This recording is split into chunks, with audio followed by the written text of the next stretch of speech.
That was awesome. I'm excited to show you what you're about to see. I've actually been planning this simulation, trench warfare simulation, really since the summertime. I mean, I've been picking up dollar squirt guns, dollar water pistols ever since the summertime, and it worked out perfectly. I have a wonderful World History Honors class. They embraced the learning all week long, and then I rewarded them with this trench warfare simulation that was just fantastic. I'm excited for you to see it. Here it is. Go! At this time, you may begin the bombardment.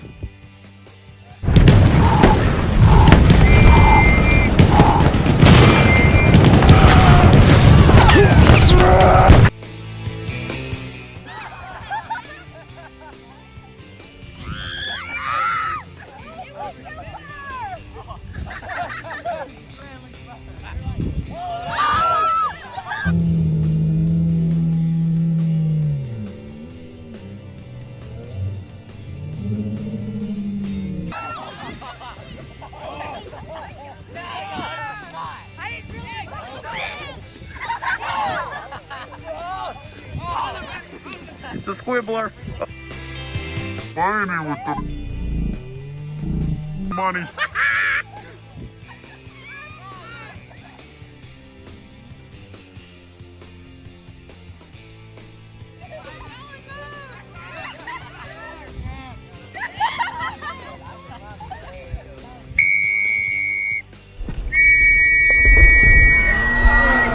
Over the top, boys! Over the top!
So that was round one. Now that you've seen that, I want to show you the quick 1-minute YouTube video that I showed them to teach them the tactics of trench warfare, and maybe you'll understand round two just a little bit more.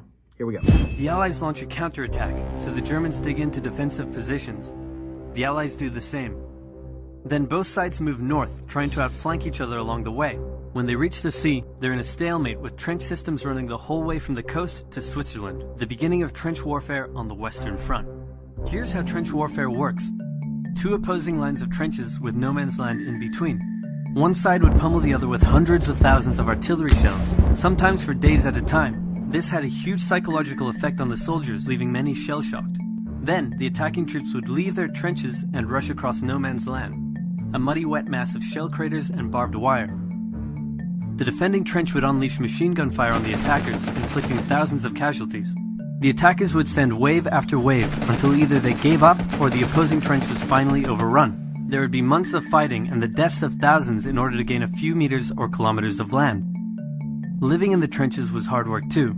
Corpses, mud that could swallow you whole, pools of poisonous water, rats, disease, the smell. It's insane that millions of soldiers put up with these conditions, and commanders ordered them to do so for years.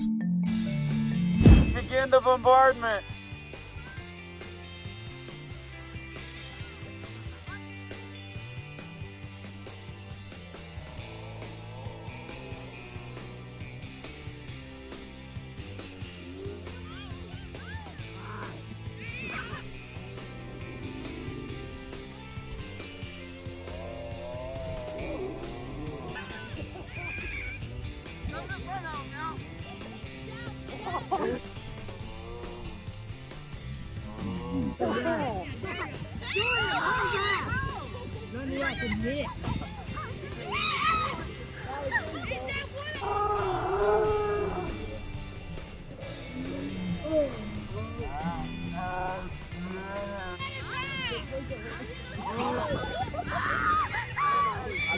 Come on, Alex.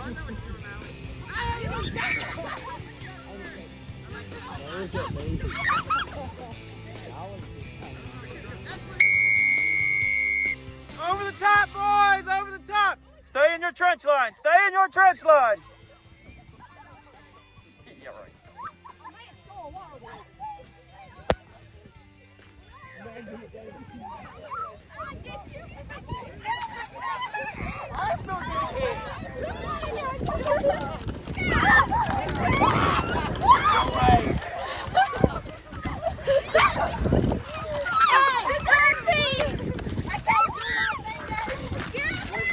Yeah! 10 seconds! Definitely some kill shots. They had fun. Some guys like took the brunt of a water balloon to the shoulder. Yeah, it devolved into chaos with the squirting right there at the end. No, it wasn't exactly trench warfare. I wished I could have inserted some firecrackers into the simulation, but I actually asked the school resource officer. He said no. I understand. I'm usually ask for forgiveness instead of permission, but on that one I asked for permission. Anyway, after both sides did the bombardment and the defense of the trench line, I lined them up for one more go round. I told them we're out of water balloons, but I'm just gonna let you use the squirt guns and have some fun.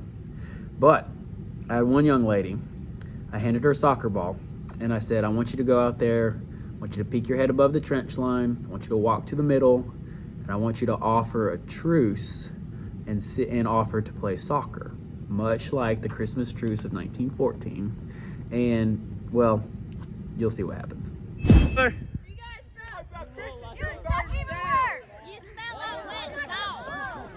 You're a dog.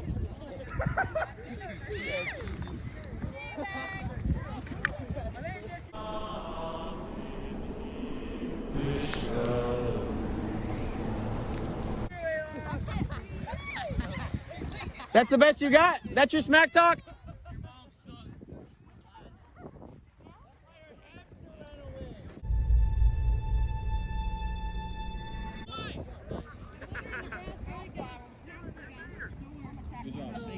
I'm gonna be sick all Thanksgiving break.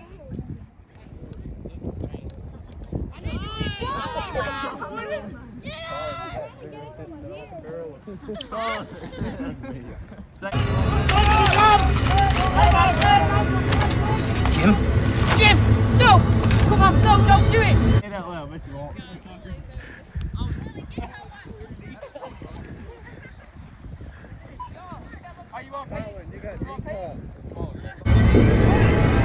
Halt! Halt! Er ist nicht bewaffnet! Er ist nicht bewaffnet!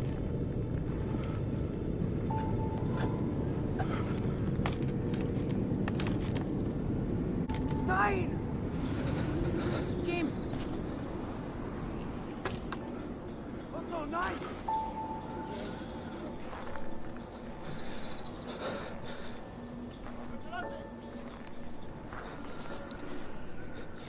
Jim!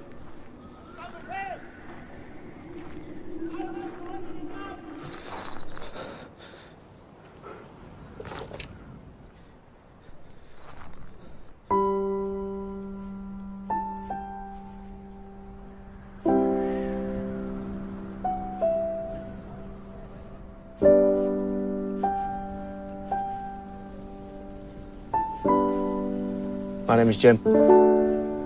Mein Name ist Otto. Pleased to meet you, Otto. Freut mich.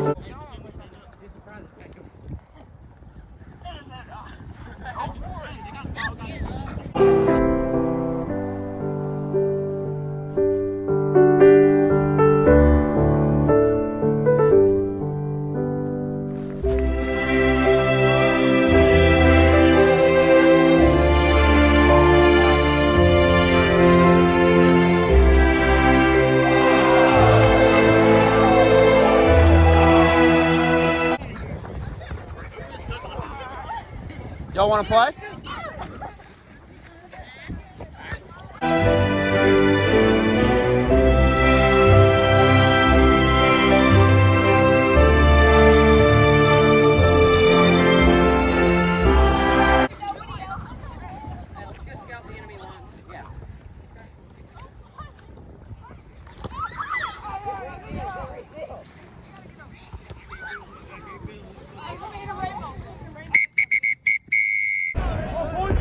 Danke. Happy Christmas. Frohe Weihnachten.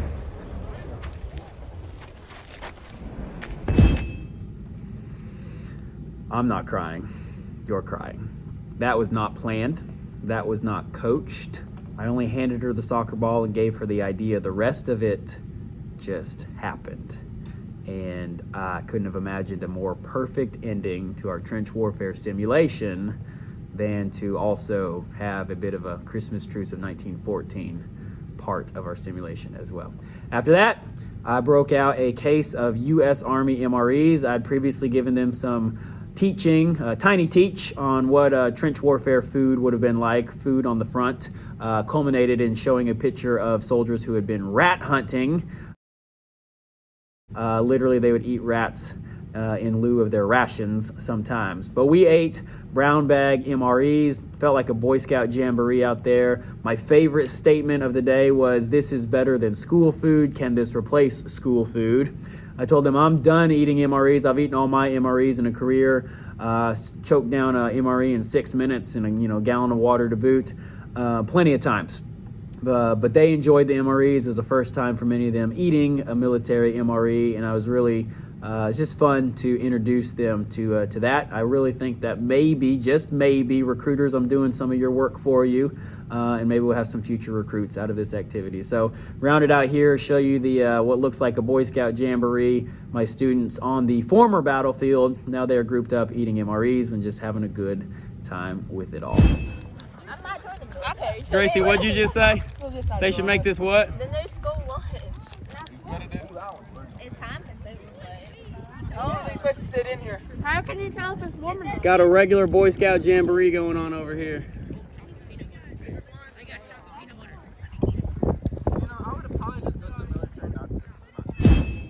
Last thought here. Anyone who knows me knows I've always got one more thought.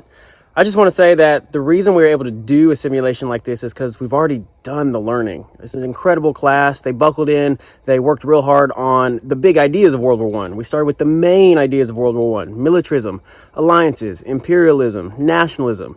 We got to the immediate cause of World War I, the assassination of Archduke Franz Ferdinand. We talked about how the United States entered the war and why, the sinking of the Lusitania, ultimately the Zimmerman telegram. We talked about new technologies in the war. Machine guns changed the shape of the battlefield forever. Aviation, tanks, chemical gas, of course, the trench warfare itself. So a whole lot of new technology involved in World War I. Finally, we talked about the major battles, the Marne, the Somme, Verdun. We talked about Georgia's own Rock of the Marne, 3rd Infantry Division, and how these kids should be proud of their hometown Army Division. 3rd ID, Rock of the Marne, top of the rock. Finally, we talked about bringing about an end to the war. We talked about Wilson's 14 points for a lasting peace. We talked about how the League of Nations and how it never became, or how the United States never joined it. And finally, we talked about the weakness of the Treaty of Versailles and how it led to World War II. You can't have a World War I without implying a World War II. So certainly it was not the war to end all wars. But I just want to say we did the hard learning. We did the big facts. We can take a test so that we could also have this fun simulation. Tests matter. Tests measure knowledge. Tests give us a chance to prove what we know. But I think there's a whole lot of learning that happens outside of the classroom in this simulation. And eating the MREs is a big way that I really think these kids are never going to forget trench warfare. Not just the small facts, but the big idea from this simulation that we were able to do in class on a Friday before Thanksgiving. So yes, that was the Friday before Thanksgiving break. And of course, leading into the Christmas holiday and Christmas holiday season. That's why we talk about the Christmas Truce of 1914. I want to leave everyone with just one big idea. You know, the Christmas Truce of 1914, the war didn't end until 1918. That means that there was 4 more years of persistent fighting. I've always wondered why it wasn't the truce that ended the war. I've always wondered why both sides picked up their weapons and started fighting again. And it's always led me to this big thought. The war is over if you want it to be. The armistice has already been brokered. Lay down your arms. Leave them there. It always makes me wonder, who do you need a truce with today? Who can you find a truce with today? The big armistice, it's already been complete. I would like everyone to know that Jesus Christ has already accomplished that work on the cross of Calvary. You can lay down your arms, stop fighting. The war, the armistice is already complete. The war is over if you want it to be. Hope you've enjoyed the video. I'm going to drop a whole lot more information in the comments below if you're on Facebook, or in the video description if you're on YouTube. A whole lot more information about World War I and the Christmas Truce of 1914. That is enough talking on my part. Hope you enjoyed the video, and we wish you a Merry Christmas. And remember, the war is over if you want it to be.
Horns up. I love you. As we say all the time, yesterday's history, tomorrow's a mystery, today's a gift, and that's why we call the present. Go unwrap it. Like it's an Amazon package on your front porch. Go unwrap today like the present that it is. Swanson out.